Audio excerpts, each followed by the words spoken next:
सीजू, सीजू। हमारे गांव में जो गजोधर चाचा है वो ऐसे घर घराए के खर्राटा मारत है कि सुन लिया तो पेट पकड़ के। कैसे? ऐसे देखो।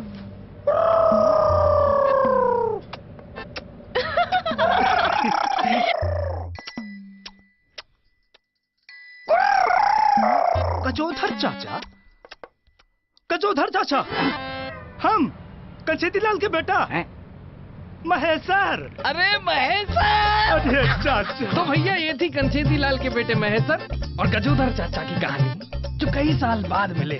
पता है इसे क्या कहते हैं? किस्मत, मैजिक। आरामदेह और सुहाने सफर वाली टाटा मैजिक। हर सफर में कहानी है।